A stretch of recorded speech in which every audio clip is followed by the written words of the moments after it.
dont je salue le dynamisme et la cohésion exemplaire de sa démarche à la recherche d'une démocratie inclusive. Qu'il me soit donc permis de remercier une fois de plus mes chers amis et frères, Monsieur le Président de la Chambre des conseillers, Abdelhakim Benchama, pour cette aimable invitation à prendre part à cette conférence de haut niveau et pour toutes les marques d'attention dont ma délégation et moi avons été l'objet ici à Rabat, terre d'hospitalité, de tolérance et d'ouverture démocratique. Monsieur le Président, je vous prie de traduire toute notre gratitude à Sa Majesté, le roi Mohamed VI, que Dieu le protège et le garde, et toute notre considération pour son leadership éclairé et pour tous les efforts déployés en faveur de la paix, de la cohésion et de la coopération pour le développement de notre région. Le thème de la conférence qui nous réunit aujourd'hui et qui porte sur les expériences de réconciliation nationale ayant abouti à l'instauration de la paix, de la stabilité politique et à la réalisation de la paix sociale est d'une pertinence certaine au regard du contexte et de l'actualité. Commencer les activités de l'année par des échanges sur le thème de la paix revêt, à mon sens, une importance capitale dans notre cheminement commun vers une Afrique réconciliée avec ses filles et fils, au regard de notre passé qui a été non seulement marqué par des événements glorieux, mais également par des violations graves des droits de l'homme et du citoyen. La présente conférence s'inscrit donc en droite ligne des débats menés au niveau international et communautaire et nous permettra de dégager une fois de plus la vision des parlementaires dans les propositions de solutions à ces défis qui nous interpellent tous. Monsieur le Président, chers invités, s'agissant du Parlement de la CEDEAO que je dirige, l'un de ses objectifs majeurs est de contribuer à la promotion de la paix, de la sécurité et de la stabilité dans la région ouest africaine. En vertu de l'article 7 de l'acte additionnel portant renforcement des prérogatives du Parlement, notre institution peut faire désormais de la médiation dans les conflits politiques pour faire respecter les droits de l'homme et les libertés fondamentales. La CEDEAO, dans ses initiatives et interventions pour ramener la paix, a toujours privilégié le dialogue et la négociation, malgré qu'elle soit dotée d'une force militaire appelée Force en attente de la CEDEAO. Dans ces dernières années, beaucoup de pays de notre région ont connu des crises politiques majeures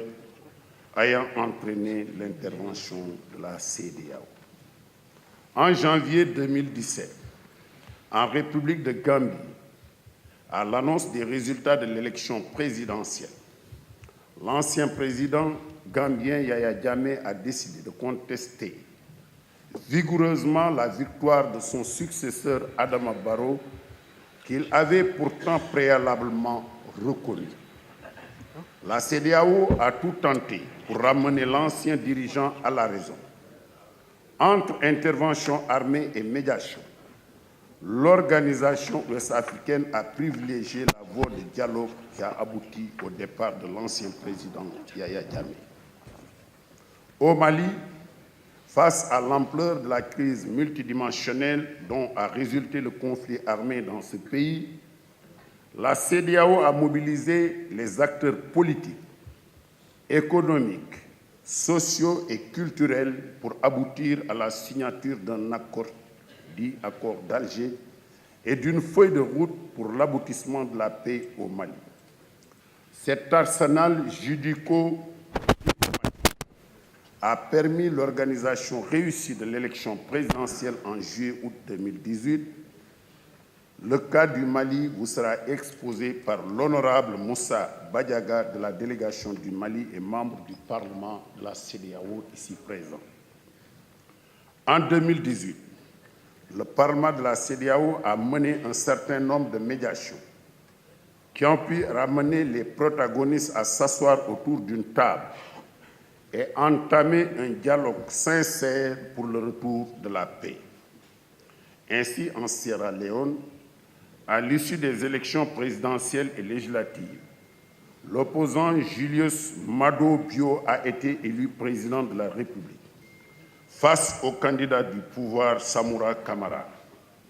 consacrant ainsi l'alternance dans ce pays frère. Mais ce fait inédit, le parti de l'opposition qui a remporté l'élection présidentielle n'a pas obtenu une majorité absolue au Parlement. La session qui devait servir de cadre pour la prestation de serment des nouveaux députés a dû être ajournée après de violentes rixes qui ont éclaté entre députés du parti au pouvoir et ceux de l'opposition. En observateur avisé, j'ai dépêché une mission parlementaire de bon office qui, avec le concours de la commission de la CEDEAO, a réussi à ramener les élus au calme pour permettre l'installation du nouveau Parlement. Une deuxième mission d'évaluation y sera dépêchée du 22 au 29 janvier que je conduirai personnellement. Il s'agit là de quelques exemples de médiation que la CEDEAO entreprend au quotidien en actionnant en tant que de besoin son mécanisme d'alerte précoce. Ces initiatives s'inscrivent dans les orientations des Nations Unies, la stratégie de l'Union africaine et les mécanismes de gestion des crises de la CEDEAO, notamment le protocole additionnel sur la démocratie et la bonne gouvernance. Monsieur le Président, distingués invités, les expériences d'autres pays à travers le monde nous renseignent que les processus de réconciliation sont, par nature, complexes et passent souvent par plusieurs étapes qui peuvent se révéler comme des opportunités, tout comme elles peuvent constituer un dilemme pour tout un peuple. Je veux réitérer ici et citer par exemple des cas de pays où des crises ont persisté, le Timor oriental, le Cambodge en Asie, le Chili en Amérique du Sud, le Kosovo en Europe de l'Est et en Afrique, le Rwanda, Burundi, l'Afrique du Sud. En dépit du caractère complexe de ces processus, les peuples de ces pays qui ont connu des dictatures, des guerres civiles, des génocides et des injustices causées par l'État sont parvenus à marquer des pas décisifs vers la réconciliation. Ils nous ont ainsi donné la preuve que cette complexité du processus de réconciliation, loin d'être un obstacle,